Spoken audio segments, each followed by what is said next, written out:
Hi, my name is Aphinda. I go by Aphinda M, and I am living with bipolar I disorder.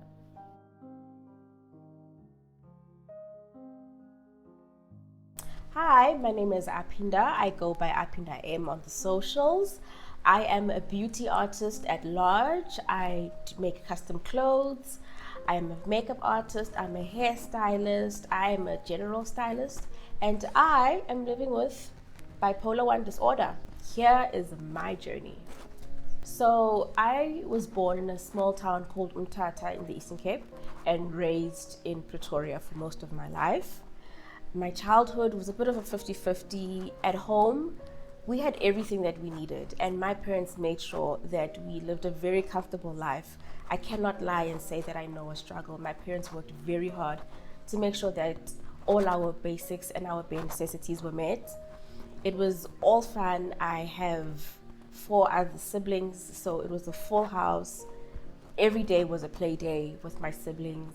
But at school, however, it was a little bit tricky because I was always bullied for being so small and so skinny. So that wasn't always, I never really enjoyed school, although I really did like learning.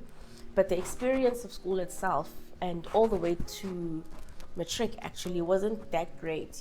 I never seemed to fit in because I was too skinny, I was too small, there was always something wrong with me. But nonetheless, I worked through it and pushed through and just found myself essentially and became the person that I am today. So my childhood was quite good. I can't complain. If I'm complaining, I'm just straight up being ungrateful because my parents did the most to make sure that we had everything we needed and more. One thing I'm curious about is at home it was your safe haven. It was amazing. It was great. At school, it was something completely different. And if we think about it, we spend most of our days or our time at school, right? How did you feel being at school every day? Did you look forward to going to school? I never looked forward to school. I used to always lie and say I have a headache just to avoid not being there. It just wasn't a nice thing. And I remember there was this one particular person who used to bully me in primary school, and such that I didn't go to the same high school that everybody else was going to. I went completely left and went to a high school that was in a completely different neighborhood, completely different side of Pretoria, just to avoid that. But the bullying didn't end, but it was somewhat better compared to what I was experiencing in primary school. And what was your way of dealing with the bullies on that specific day? Let's say they come and they say whatever it is that they say to you, or they do whatever it is that they do to you. What would be your way of... I would just really ignore it and say to them, oh wow, so big of you to say that. I'd just brush it off, even though I knew very well that it hurt me deep down inside. But I've always been that kind of a person to just, I'd keep quiet. If it hurts me, I just switch off basically and I keep quiet. So that's how I dealt with it. But that isn't really dealing with it. I never reported it to my parents or to teachers or anything. I just thought that, well, I guess I'm just the unlucky one who will always be picked on. Sure. And I think it's sad that you had to go through it by yourself, right? Because that also shows an element of, I don't think anything can be done about it. This is just my reality. I have to deal with it. And figure it out. Because as much as I grew up in a very comfortable home, I can't say that those strict things of a child doesn't know anything about a headache, where how children are somewhat looked down on. That did exist, typical of any other black family, So that's why I kept quiet, because if you spoke about things, it was like, what do you know about it? You're just a kid.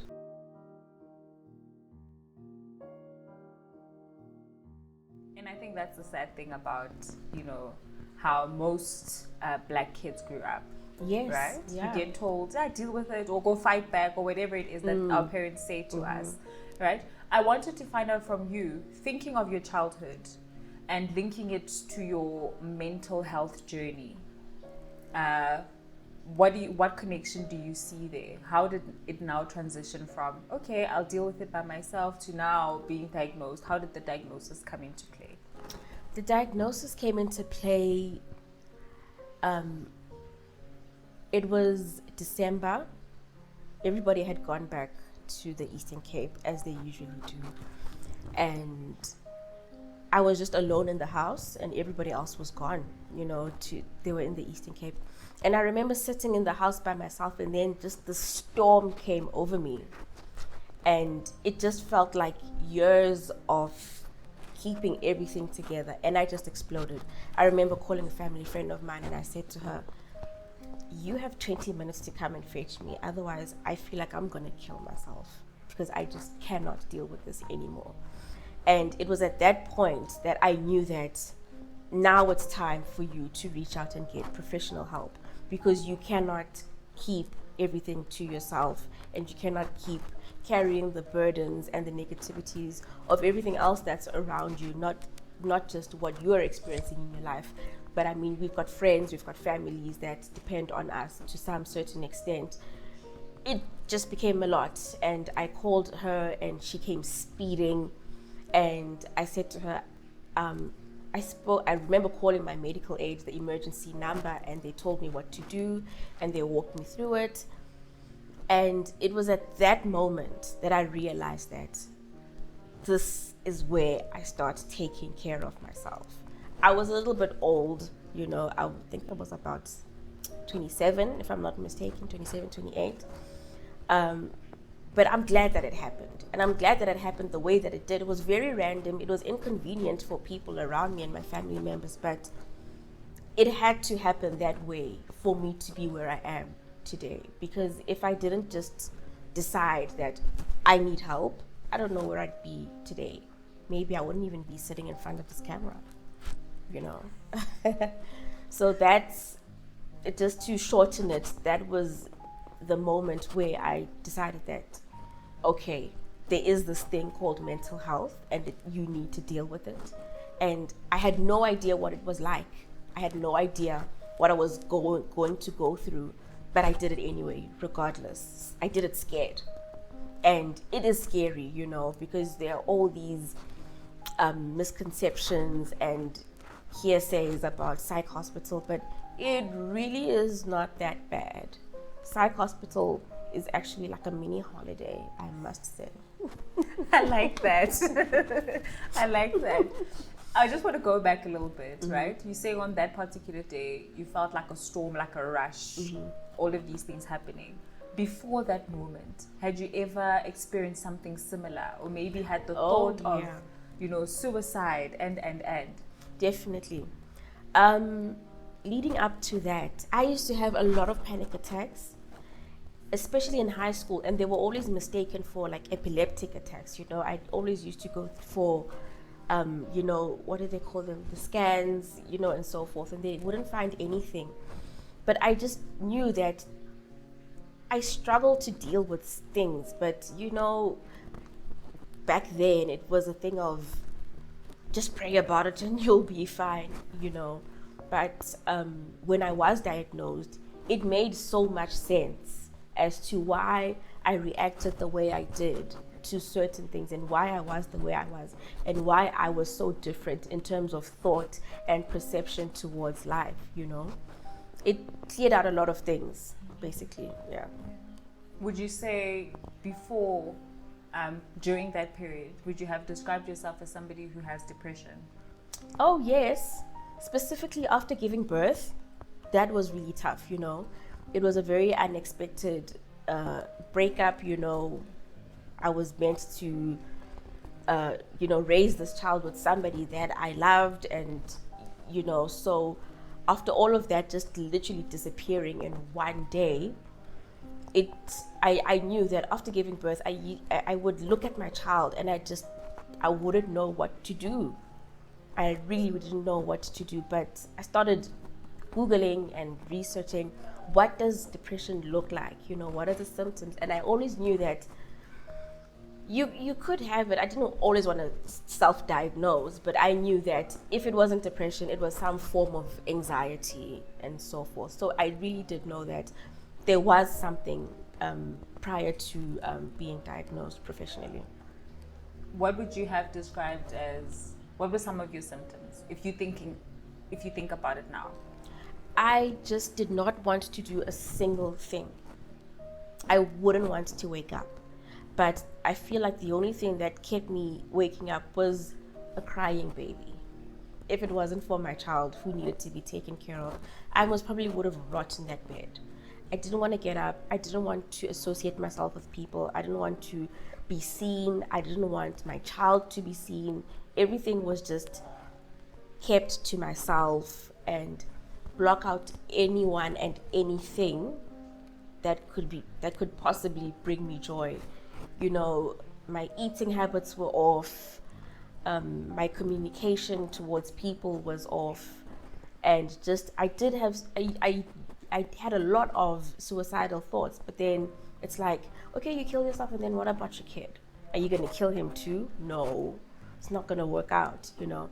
So those were the symptoms that I picked up, you know, and I knew that something is not make sure. Yeah.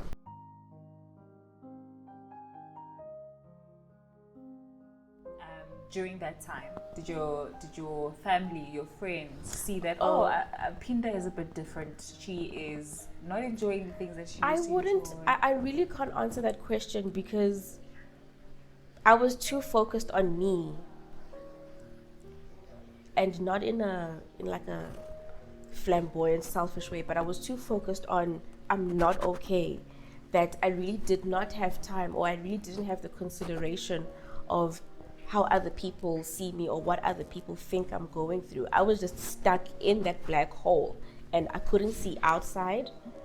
And quite frankly, I didn't want to see outside because it was just about the black hole, and I became very comfortable. There we go. I became very comfortable in that black hole to a point where I just shut out every single thing. And then how does now bipolar 1 get into the picture? Do you remember when you got diagnosed? I do. The first diagnosis that I received from my psychiatrist was borderline personality disorder. And she asked me if I knew what that was.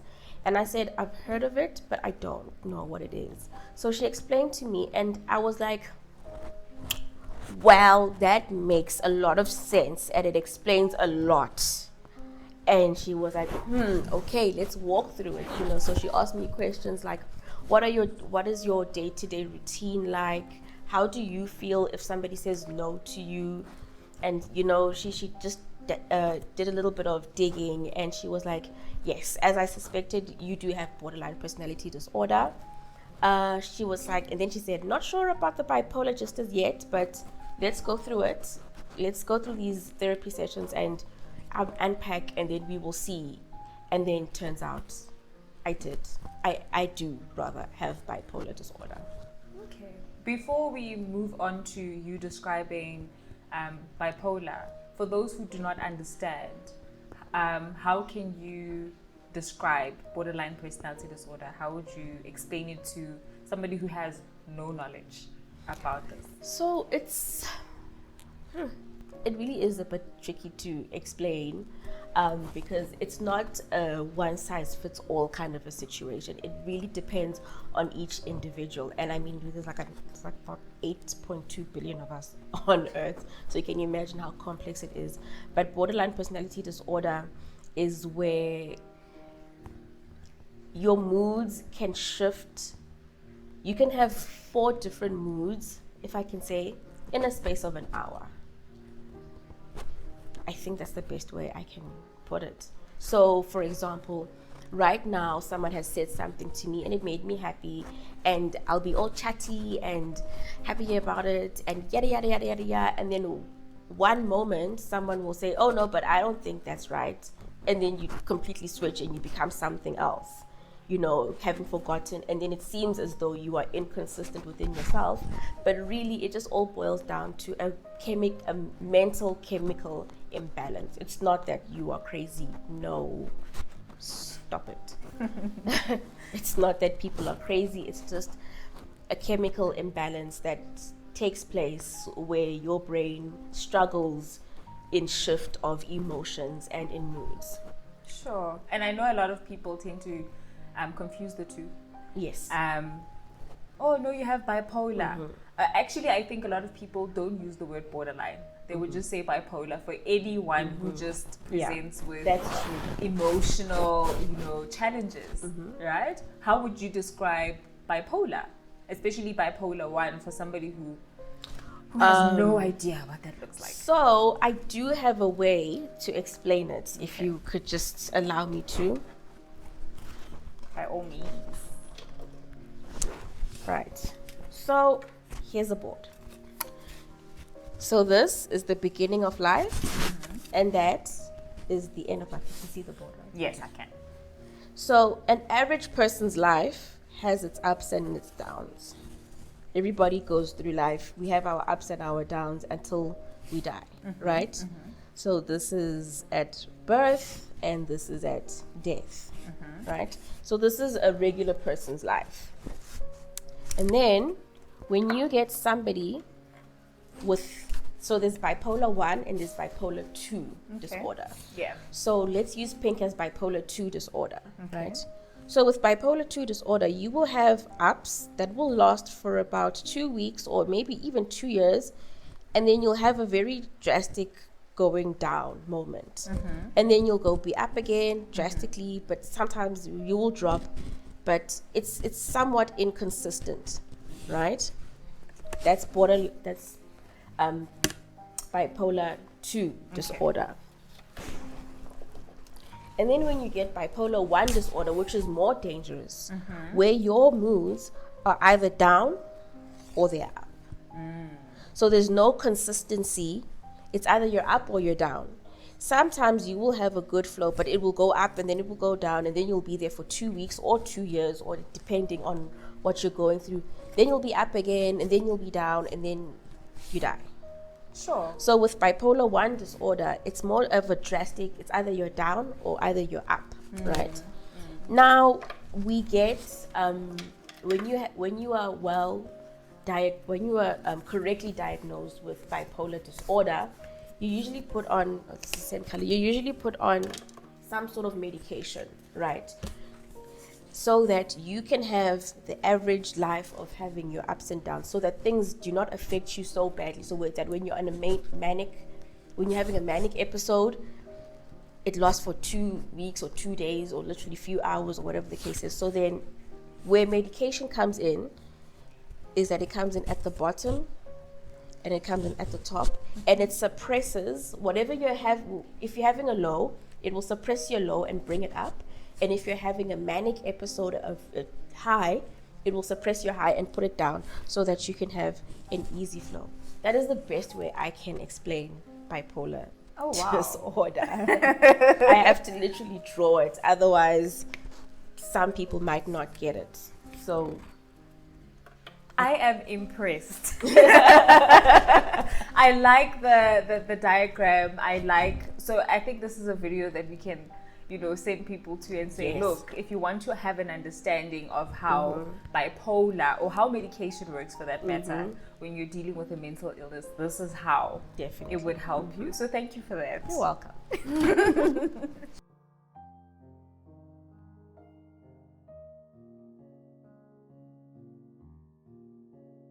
Okay, so your initial understanding of bipolar, was it this in depth? It was not. When my psychiatrist said bipolar, I kid you not, I thought Kanye West.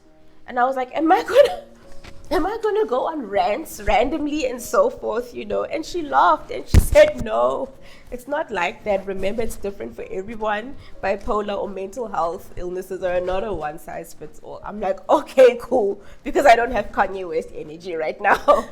We had a good laugh about that. But it was not this easy to understand. It took me years to understand what the diagnosis is, what it meant, and what it meant for me. And it took a lot of, I've been in and out of psych hospital, and I've been in and out of therapy, out of hospital therapy, and I still go to therapy. I don't think I will ever stop. I don't think there's ever a moment of, okay, now I'm fine, I can do without. No. There will always be something that comes and challenges you, and I will need professional assistance to help me deal with it. So in the beginning, I had no idea how to deal with it. It made a lot of sense, and it explained a lot of events that had happened in my life in the past prior to being diagnosed. But the diagnosis also did make my life better, because you learn, as much as you're diagnosed, you're not diagnosed and then they leave you out to swim on your own. You are diagnosed and you are thrown a life jacket, and you are sent, a lifeboat is sent your way. There's so many resources that were thrown my way, and it would be just straight up idiotic of me to not have used those resources. More so, I am in a very privileged platform where I am able to afford this professional help in a private manner. Am I making sense? Other people don't have access to therapists and so forth, but I do. I have access to therapists and more.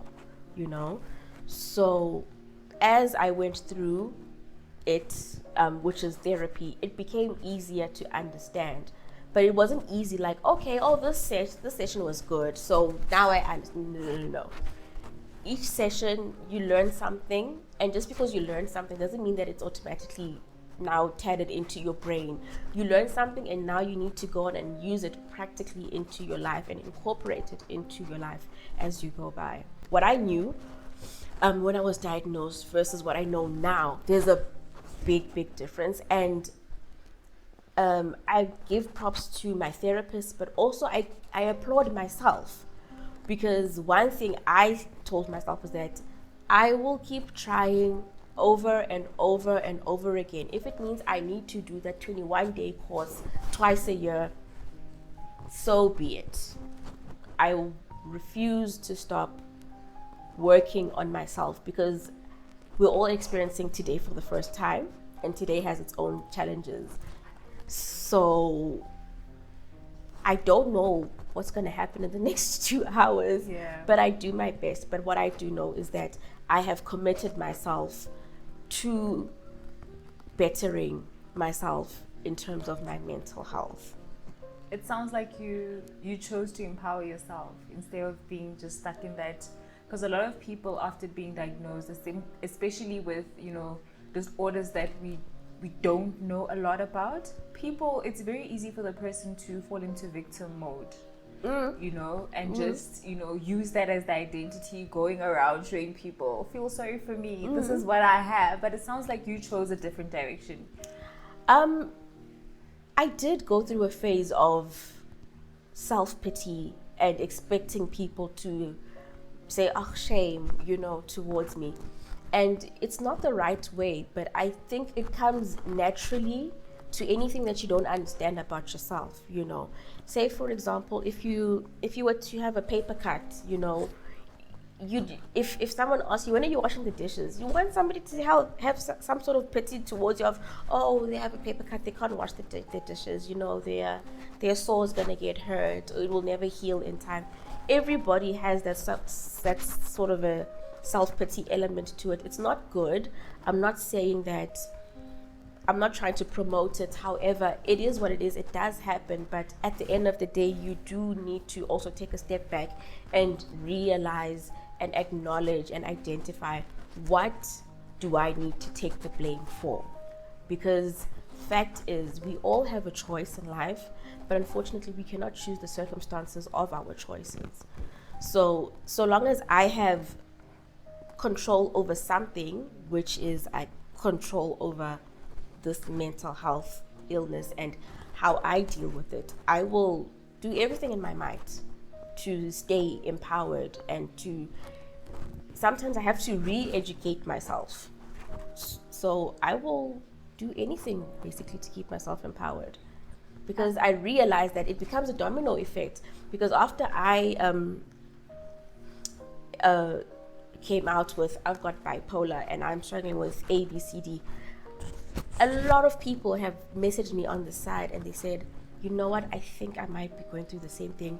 Do you know a psychologist? I don't know how many psychologist numbers I've given out for people to go and consult, and I'm so happy about that. And I'm really grateful that my vulnerability and my weakness, or me as a whole, I am able to make this aware to the next person and make them go out and reach for help as well. I think what you're highlighting is so important, especially after diagnosis. The word that comes to mind is adjustment. What needs to happen after such a big change, because your life changes, right? You need to learn to make sense of it and then adjust accordingly.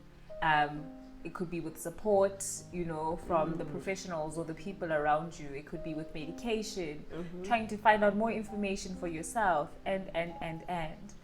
One thing I'm curious about, you are a mom, right? How does, your mental health impact you mothering your beautiful child? It really impacts me sometimes for the good, sometimes for the bad. It's a serious 50-50.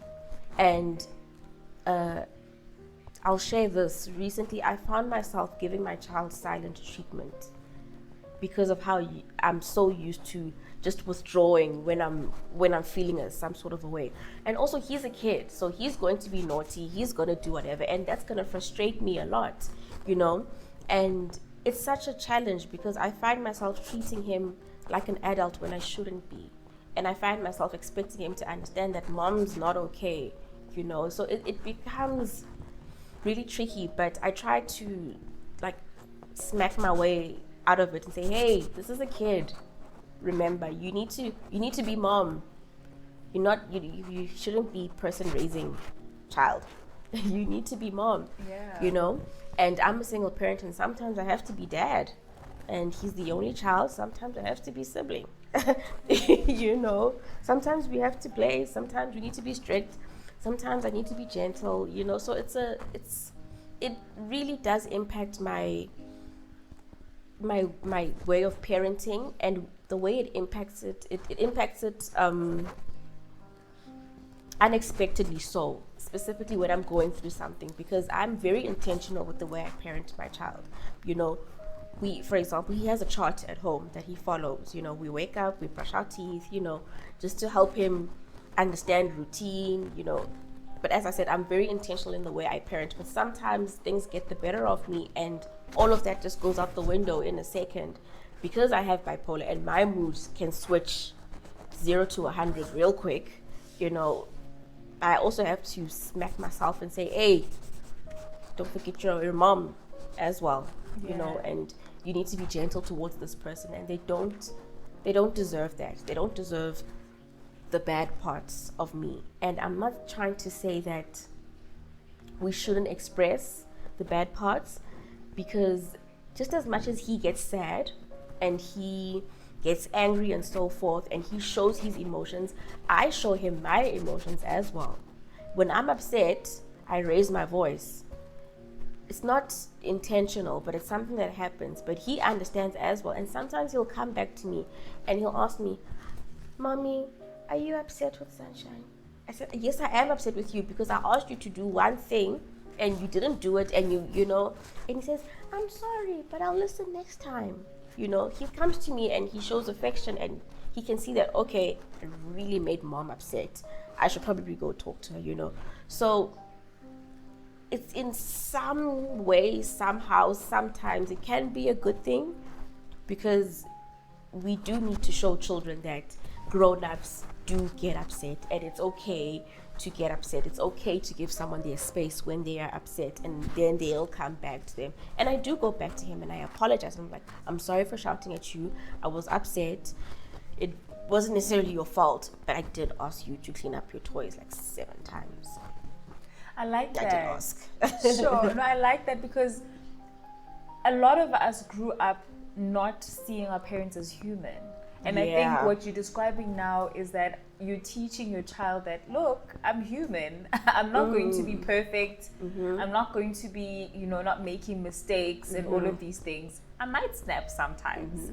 I might be irritable sometimes, but it's all normal. It's normal. I tried to show him that emotion is normal as well, and also trying to help him understand mom better, and trying to understand mom. He doesn't understand that mom has mental health issues, but he does know that, okay, this makes mom upset. When mom does this, she's most probably, I should leave her alone.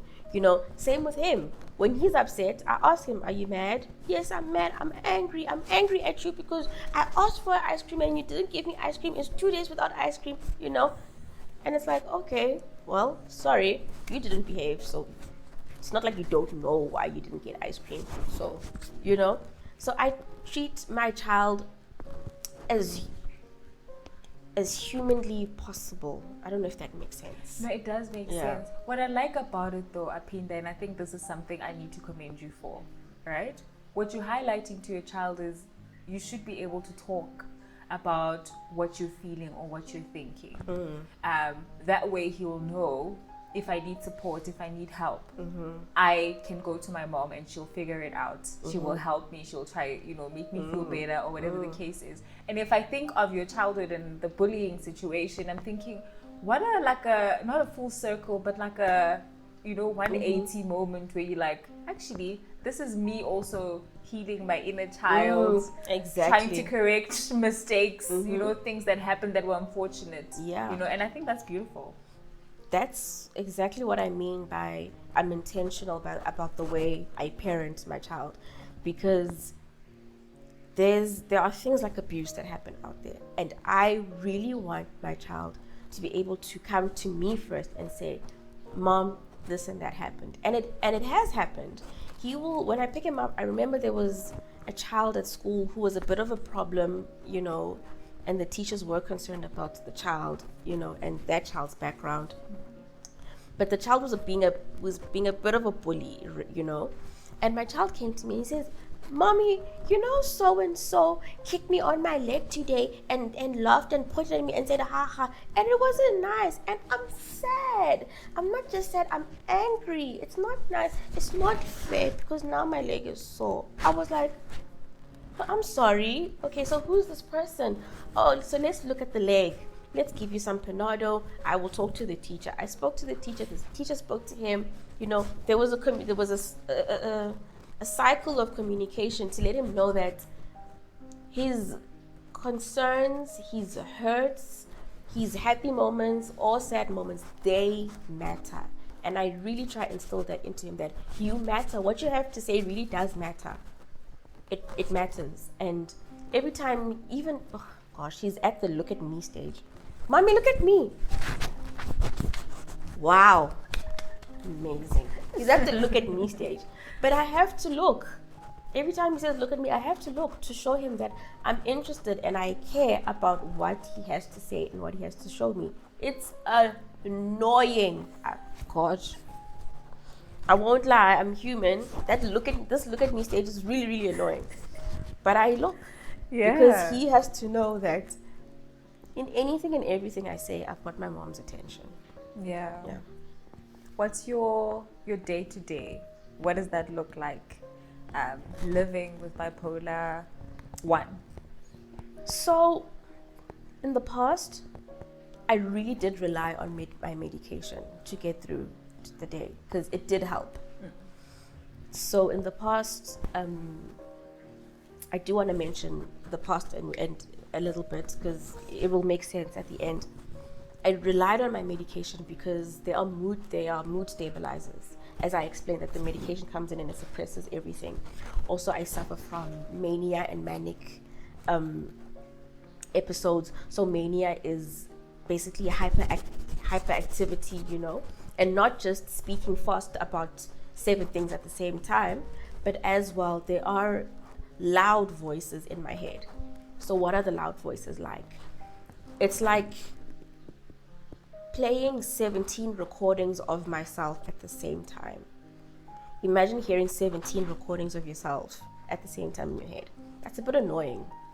And then you go in public and you're talking to the cashier, you're talking to the sales advisor, you're talking to your mom, you're talking to your dad, and imagine all the people you come into contact with during the day. Imagine playing 17 of their voice recordings at the same time. So that's what the mania feels and sounds like in my head. So I really did rely on medication in the past, where I wake up, I take my meds, and I know that within an hour, all of that will be suppressed, and I can be, able to move on and not be so depressed. So now this is about depression. When I was in depression, that's what it was like. I relied on the medication so that I had some sort of a pick-me-up just to do the basic day-to-day tasks of wake up, bath the baby, take him to school, go to work, come back, cook, help with homework, and so forth. However, I made the conscious decision myself, with as well consultation with my psychiatrist, that I want to stop taking medication, because at some point it became too much. You become too dependent on it, to a point where you get headaches if you skip a day without taking your medication. But then I consulted with her and I said, I want to be able to be completely free off of medication. I feel like surely there should be a way, and I can't. And another thing is that, not that I have an addictive personality, but I wanted to teach myself to not rely on something every time something goes bad. This is now me taking accountability for my mental health and trying to do something about it. So recently, I think it's almost a year now. I used to take about 6 tablets a day. Now I'm down to 1. And it's all about investing in yourself and figuring out, how can I ABC? Where can I ABC? Like, what do I ABC? You fill in the blanks. And it's not easy. It is not easy. I'm not going to sit here and act like, oh, you too can live medication free way. No, take your medications, listen to your psychiatrist, and don't just stop your medication just because you feel like it, because you will have those withdrawal symptoms and it can be bad. So you need to gradually move away from it, and that's exactly what I did, as I'm saying, with the guidance of my doctors. But today's day-to-day is so much easier, because as you choose yourself, because I chose myself today, it's easier to choose myself tomorrow and the next day. And because I chose myself last week, it's easier to choose myself for the next month, for the next season, for the next year, so forth and so forth. It's not easy. I mean, I recently had a dip as well. Something happened and I took a plunge, but I managed to dig myself out of it because of the tools that I have, because of the conversations I can go back to and refer to that I had with my therapist, not only with my therapist, but with friends and family and so forth. Another thing is that I am a strong believer in God. I'm Christian. I pray a lot. So I don't pray it away, but I do ask for some guidance and some strength from God. And sometimes the Bible, not even sometimes, most of the time, the Bible is comforting. And we think that it's the way we project, let's pray about it. We think that if we pray about it, a miracle is going to happen and then we no longer have mental health issues. But the more I read the Bible, the more I find solutions for my mental health, rather than just let's just pray about it. No, you go back to the Bible and you read about it and you try to implement a scripture to what you're experiencing right now, and there is comfort in the Word of God. I'm not trying to say that the two cannot coexist. They really can. Therapy and being a Christian or believing in whatever religion that it is that you believe in, those two can coexist with one another. Again, it's about how you apply yourself with what you want to overcome. So in terms of mental health, what kind of help do you think is available, especially for somebody who doesn't know what's available or what could be available to them? Unpopular opinion. I wouldn't say start with family or friends, because they could not understand what it is themselves, and they could not have the answers or the resources, or they wouldn't have the guidelines to show you where to go. Very unpopular opinion. If you feel like you are depressed or you have some sort of anxiety that you're struggling to overcome and so forth, see a doctor, even a general practitioner. Seek help professionally. And I know it, before we even get to therapists and so forth, it becomes such a strain, because you know that, oh, I have to pay for this, and their private therapists are expensive. But they are social workers. Social workers might not be psychiatrists or psychologists, but they are skilled to some degree. Even someone who's a life coach is you can categorize them as a professional, because they have studied somewhat of the psychological element of the human being. So I really would say speak to a general practitioner. My general practitioner, my doctor that I go to for the fever, always asks me about my mental health. He does not fail. That doctor, I won't say his name because he's my doctor. My doctor, when I walk in, he says, "Hi Aphinda, how are we doing today?" "Good." And then he'll ask, "How are you?" I'm like, "I'm good." And then he says, "Okay, what's been happening?" He always checks in mentally with me before I tell him, "Okay, look, my back is like aching." Before we get into the more physically medical parts that we can see, and symptoms that we can see, like fever and so forth, he always asks. And you'd be surprised about how much general practitioners know. They know a lot. They're doctors, trust me.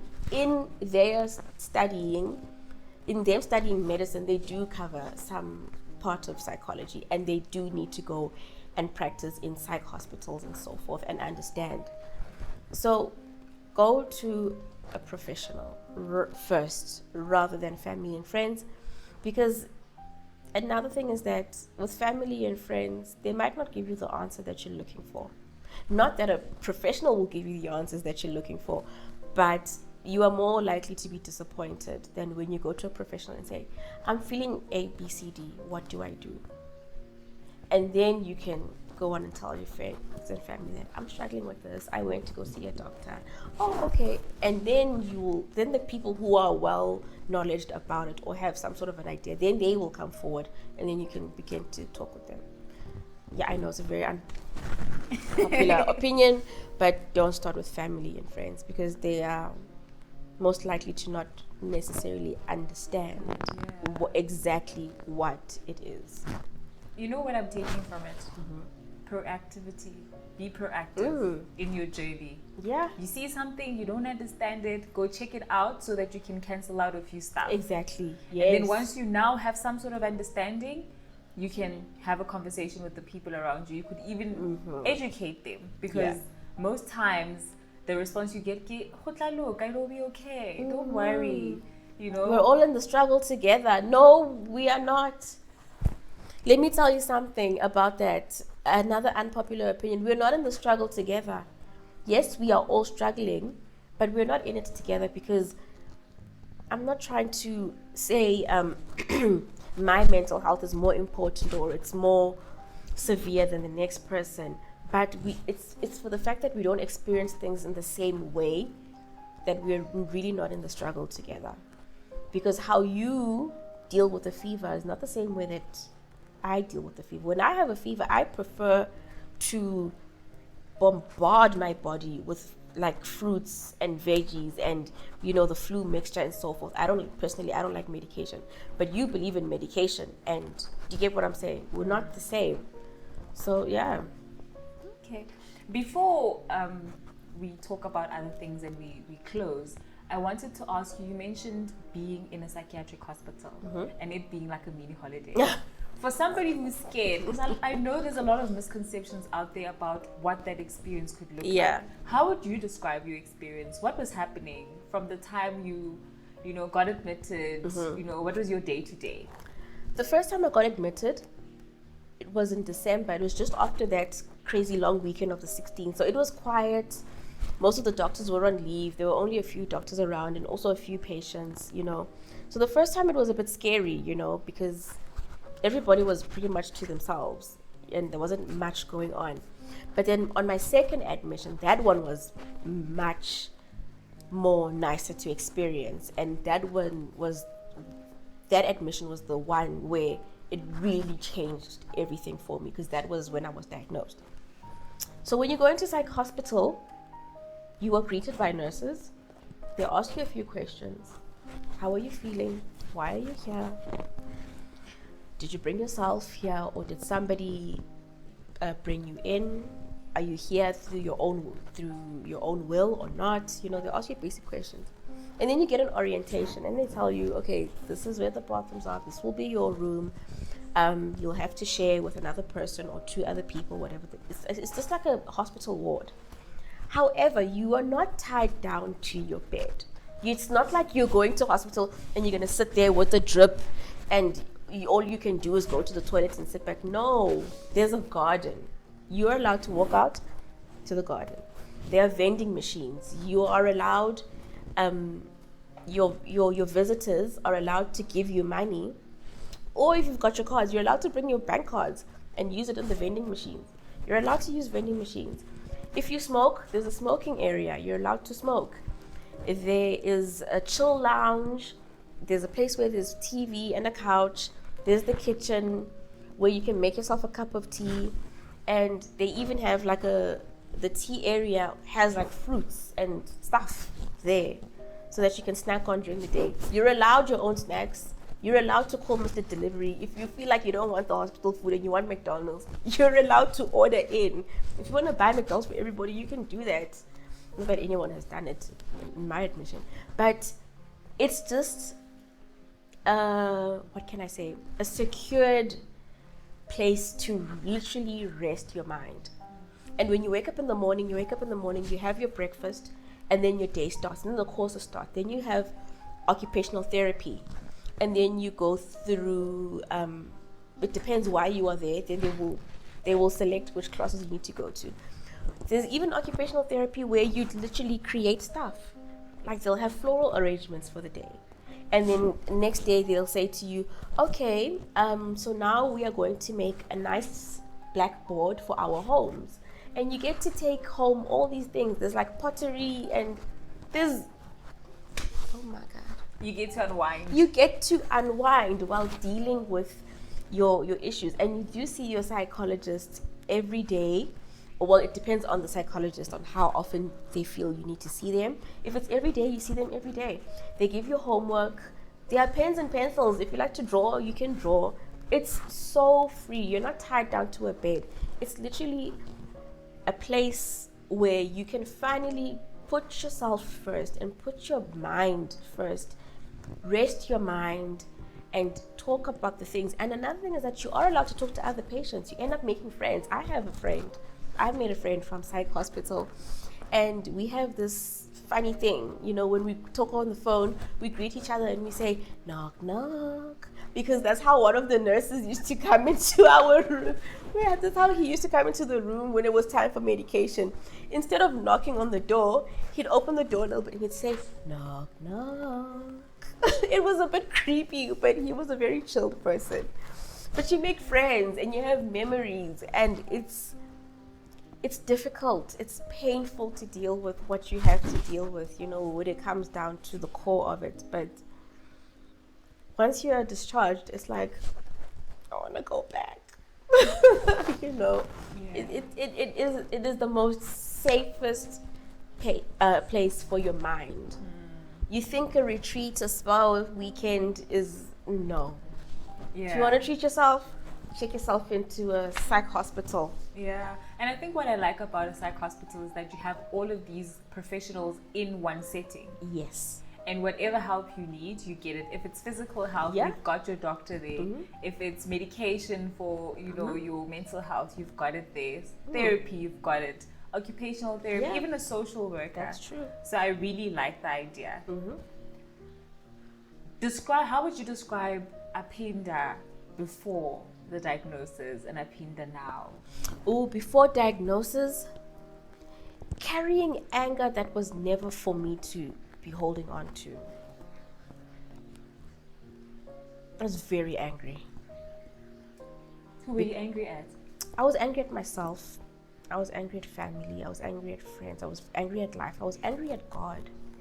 Like, the thing of why me? But then again, you have to ask yourself, but why not you? I was very angry at God for not making things make sense now. I'm a person where I generally know what I want most of the time. A good 98% of the time, I know what I want. So when I didn't get what I wanted, it just only made me more angry. Like, I know what I want, I do what I have to do. So why must I struggle? I was carrying around a lot of anger and carrying things that were never my fault. Carrying events that had happened to me that were never my fault. And after diagnosis, after treatment, after therapy, now it's like,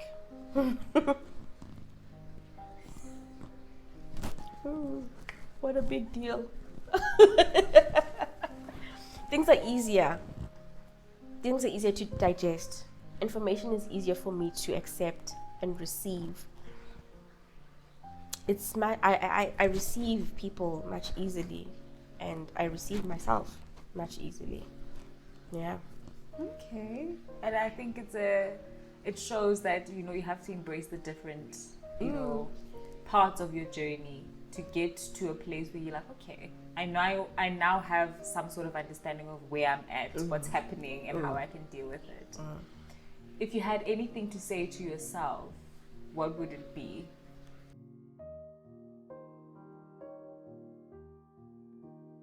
So, a letter to myself.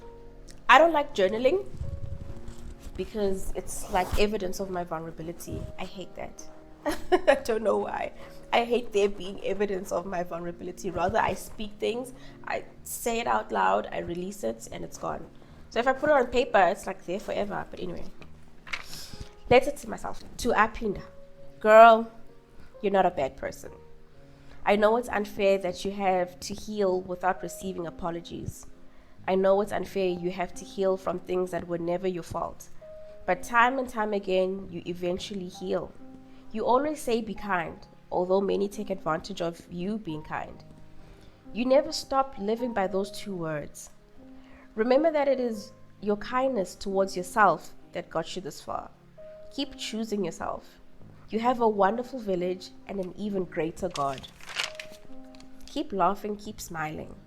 And when you can't or don't want to, it's okay. There'll always be another day. You finally found a good portion of yourself. Good job, Dali. Go on and live life the best way you know how. Not everything has to be figured out right now, but everything you have right now can be celebrated, starting with you. By the way, you look great.